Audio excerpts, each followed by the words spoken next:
Now that our battle system works, it's time for us to trigger random battles as the player moves around the map. To do this, let's open up our random map tester. Towards the top of our class, where we set up our player, let's set up a new range.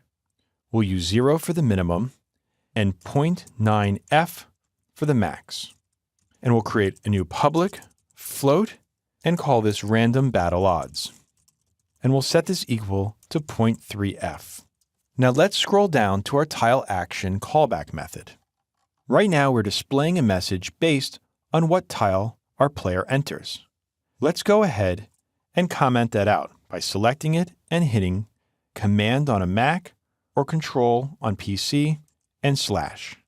In its place, we're going to create a switch statement, and we're going to test the type of tile that's passed in to the tile action callback. The first case we're going to set up is 21. This happens whenever we walk on top of a dungeon. We'll add a break, and inside of the case, let's go ahead and call Start Battle.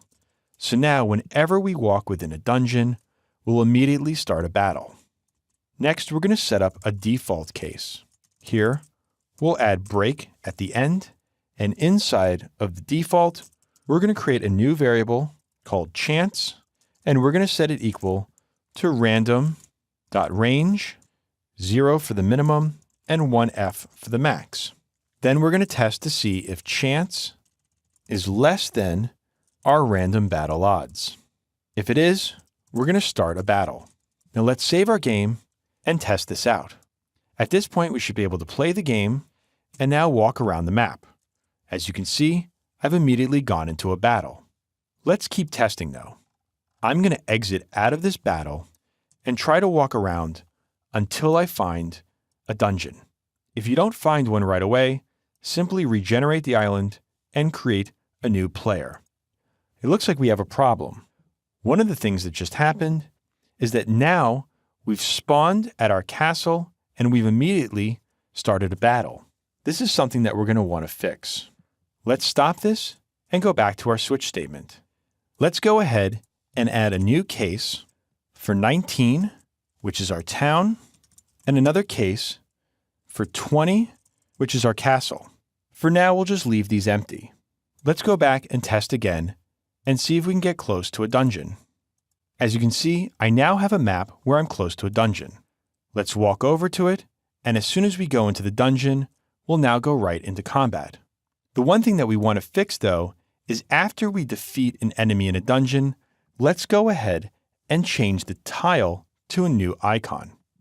Let's switch back over to our random map testing class, and we're going to scroll down to the bottom of where our battle is over. Here, we'll add an else condition if the player has won the battle.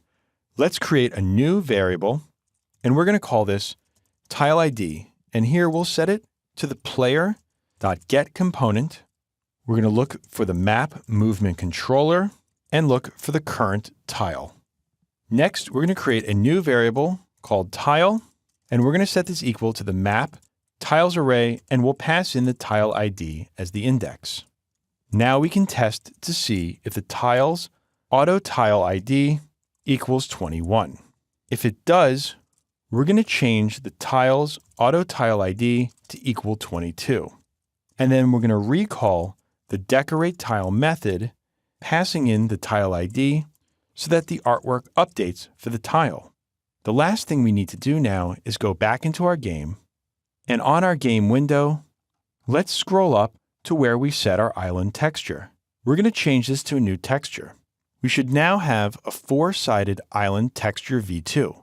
This has a new graphic of a skull that we can swap out dungeons for when we defeat them. Let's go ahead and test that this works. Run the game until you start next to a dungeon. Then go into the dungeon and defeat the monster. Now that we've defeated the monster, let's move off of the tile and take a look, and you'll see it's changed from a dungeon to a skull, indicating that we've now beaten this dungeon and we can move on in our game.